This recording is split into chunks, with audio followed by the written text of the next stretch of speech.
And we're back in the forest. So actually not in the forest, I'm just well, I have to walk around this big old building. It's a big old tennis court, indoor one. Anyway, we got a big old makeup air unit, not cooling. It's, so I guess it must be pulling in hot air from out here because it's kind of hot today. It's almost 90. So figured I'm gonna need a ladder for it because it's massive. So anyway, there it is. So here we go. All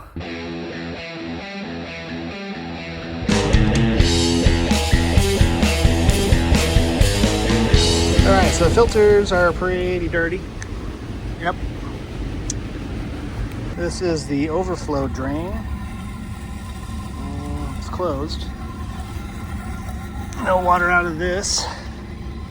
So this drain is basically, it's electronic, so it'll drain itself. This is the overflow drain, so if there's too much water in the pan, it overflows from there. This is closed, that is open. Something just turned on, not exactly sure what. Whatever it was turned back off. So what I want to see here is, I want to see if I'm getting water, so it should be spraying water on some pads. So we're going to go ahead and try to open this up and see if we can get this off one-handed, because there's going to be some pressure.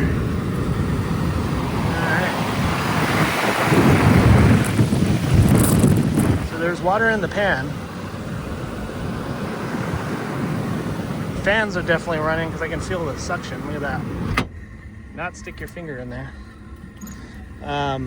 So I need to see if I'm getting a call. So this solenoid valve is going to be sending water to refill electronically, which is fine, but I need to see if the pump is functional. The problem is I don't know if there's a call for the pump. So I think I need to get into that panel there to see something's turning on. I'm not sure what that is. And then it shuts off. So CR3, this is for the drain control, which is there. Where is this guy here, this contactor? So it's cycling on and off, but I'm not sure what it's controlling. So let's see if we can figure this out. Okay, so I think that contactor is R1, I think. It's connected to E1, so this is gonna be our control side, I believe. Yeah, E1, 120 volts to R1 to 7E to P1, which is the pump. So we gotta find out why it's opening and closing. So I'm gonna see if I'm receiving 120 volts to it consistently, and if I am, then that's probably my issue, is maybe the contactor's going bad. So let's go verify that. While I was checking, I was not getting voltage while it was open. However, look at that plug right there. That is not plugged in all the way. So let's plug that in all the way and see if it does anything. All right, so I got plugged in all the way. It closed, but then it opened again. So that's not our issue. Darn it, would have been nice. All right, so 6E and 2E are our 120 control circuit. So that's 6E and 2E, these two here.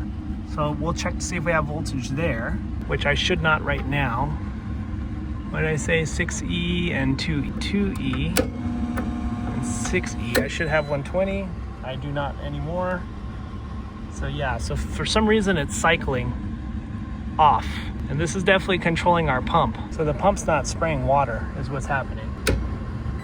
Yeah, see, we have voltage and the contactor is closed, and then now we don't. So something is cycling the power on and off. We have 3E here. So we have our high voltage going in. Okay, it hits 4E. And the 4E goes into, okay, so 6E. So there is a TR2. So what the heck is that TR2? Okay, so I found it on here. We have TR2. I'm not sure what that is, but that's a normally open switch. So that's got to be controlling something. 6E goes into R1 contact, pump contactor. So that's going to be our coil. So 6E to TR2 to 4E to CR2. So we need to make sure CR2, which is this one, is closed first, and then work our way down.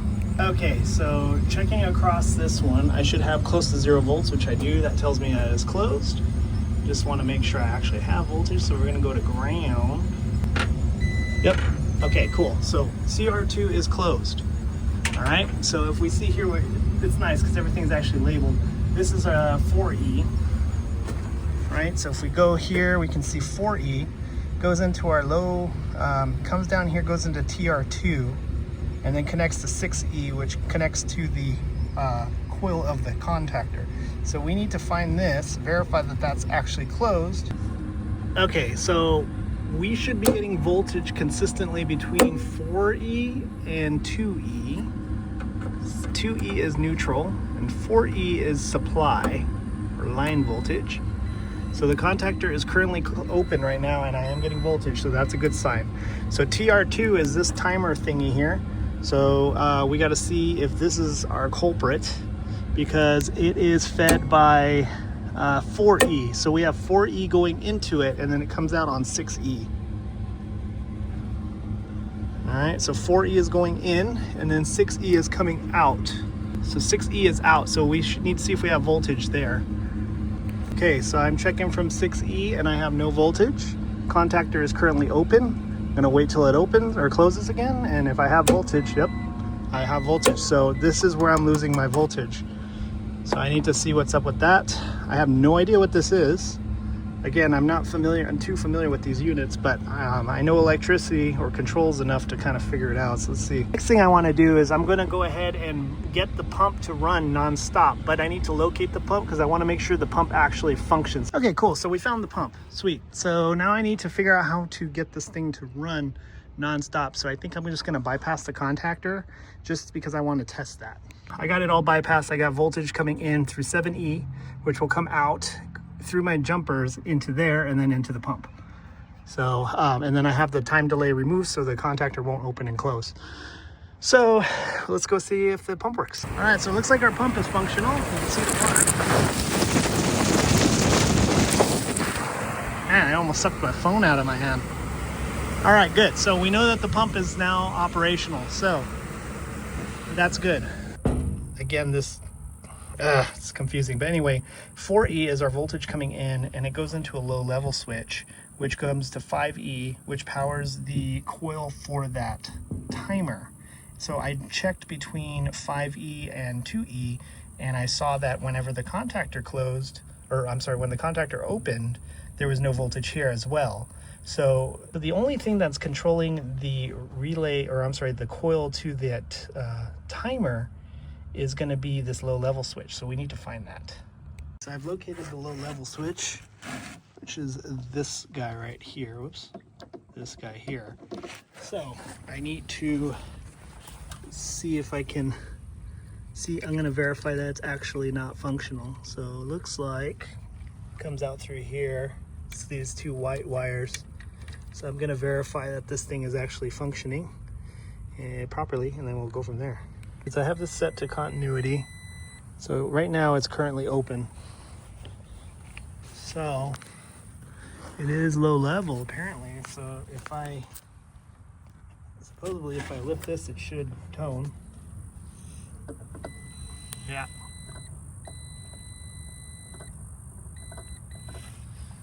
But it looks like the float has fallen off of that maybe. I'm not sure. I'm gonna try putting more water in there. It could be that the fill valve float is not set up properly. So I'm gonna manually do it, but I can't do it right now because the power's off. Because you can see here that the fill valve solenoid is attached to 4E, which is controlled by CR2. There's no power to it, so it's currently closed. So even if I push down on that float, it doesn't refill. So let's go ahead and power this back up, and then we'll go from there. Okay, so we can see here, I actually am ohming out the switch. It is currently in the up position, but you can see it's just not consistent. See, that was when we would get voltage. It would it would power up the timer, and the timer would go on, and then it would close the contactor, but then it would lose voltage. See, now we got voltage. See, it's good, it's good, it's good, and now it's not. So that's pretty much what's doing it. So I think the contacts are all messed up. Let me show you that switch.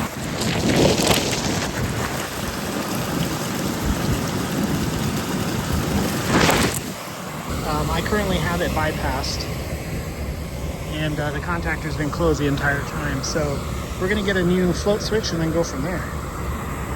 This thing has been operating fine since I was last here. I still have my bypass going on. Draining the water out so we don't get water inside. I got my new part right here, so we're gonna go ahead and install this thing and we should be good to go. So yeah, once this thing's all drained out, I'll go ahead and pull out the old one, which is currently in there. So yeah, actually I think actually the water level is good right there, so we can go ahead and close this back off. Man, that should be enough water. I just need the water to be, you know, not going to where that thing is. So, all right, cool. So let's go ahead and get that thing unscrewed. What we need to do is we need to grab that nut on the back side. Otherwise, when I unscrew the switch, it's gonna spin out, and I don't want that. So I need to see if I can get my wrench on it.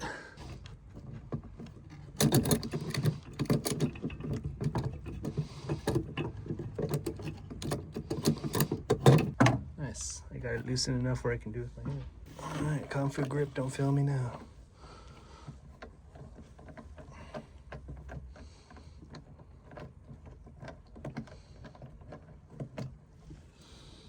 Okay, cool.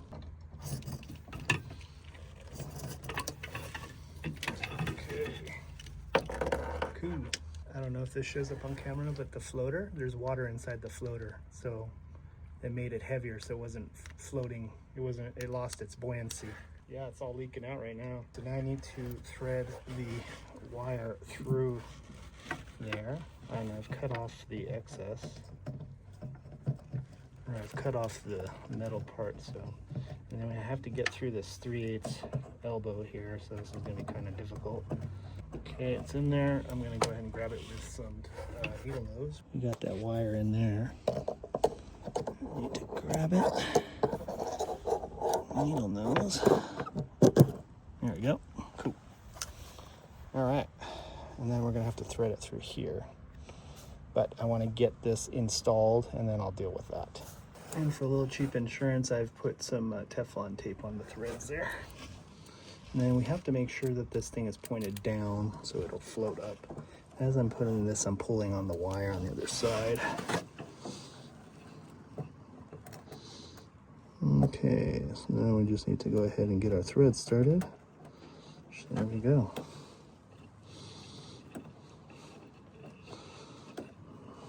Okay.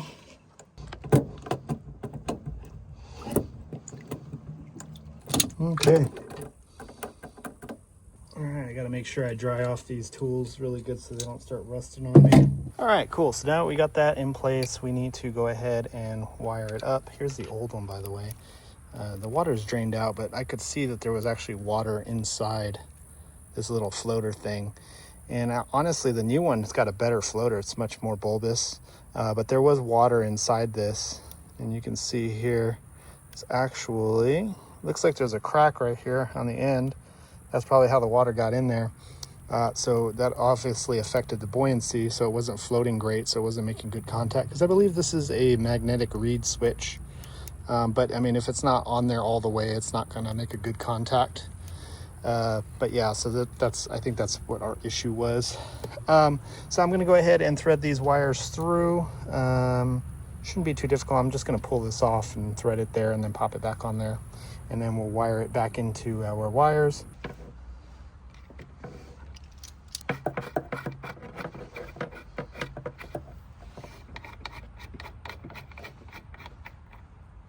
So yeah, when you're having trouble with these, just kind of twist it and it'll pop out.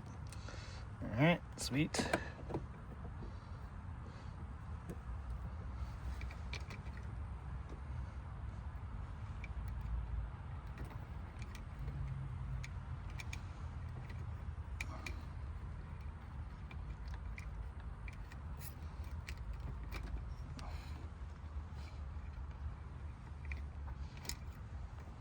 And just like that, we got it back on, and we just need to crank these back on and we're good to go. Look how that worked out. So these are going to connect to 4E and 5E. We're going to go ahead and strip this. Oops. I hope if I use the right size. All right, here we go.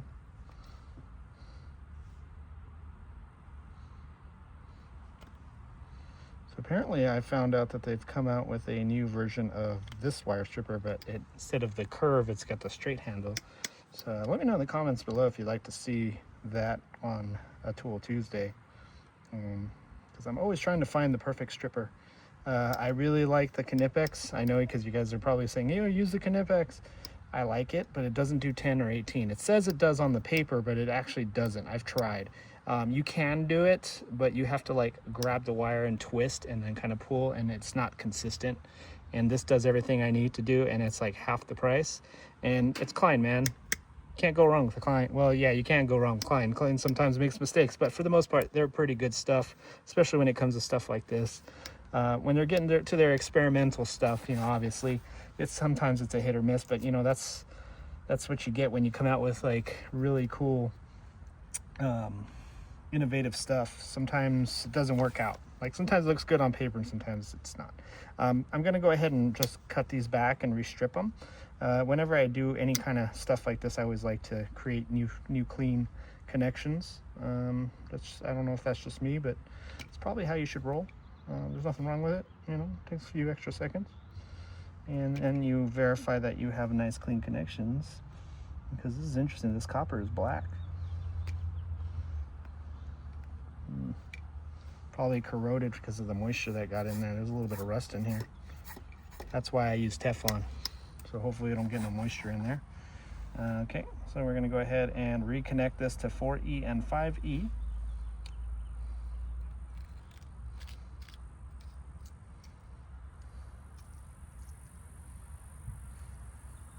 Okay. And then we are going to power this bad boy up, and it's actually going to be set off because there is actually a low level. And that's because I had to drain some of the water to do this repair. So we're going to have to let it fill, and then we'll put the door back on and make sure it stays on. And there we go. So now we just need to go ahead and make sure all of our connections are on there tight. Yep, they are. All right, cool. All right. And now we just need to kind of push it all back up in there, and then grab our lid here and pop the screws back in. Okay, cool. So we're all back together. So let's go ahead and power this thing on and wait for it to fill back up. All right, we got the water level back up where it needs to be. Switch is staying closed now. You can see the pump is running non-stop, so we are good to go. So anyway, if you come across one of these MAU things and you have no idea what you're doing, you can rely on the schematics as you saw. Never really worked on one of these. We recently had our senior tech service manager retire, and so this used to be his building, and now they're kind of throwing it at me. So luckily I was able to kind of figure it out, but that's why it's so important that you're able to read schematics. So if you don't know how to read these things, learn. It will save you. So this kind of call may have taken me a much more time than it would take an experienced technician. But the next time I get called out, I have a much better familiarity with the system. Plus, I got my cheat sheet right behind me there. And actually, this system is labeled quite well. All the wires were labeled, so it made it way easier to figure this out. So anyway, hopefully this helps you out if you're in this situation, if you're working on one of these rapid air makeup air units with a swamp cooler hooked up to it. So thanks for watching. Make sure you like and subscribe, comment, tell me what a horrible technician I am, hit that bell notification, and follow me on Instagram, Facebook. And if you want to support the channel, get some awesome work socks from Camel City Mill. Nighthawk 10 will get you 10% off.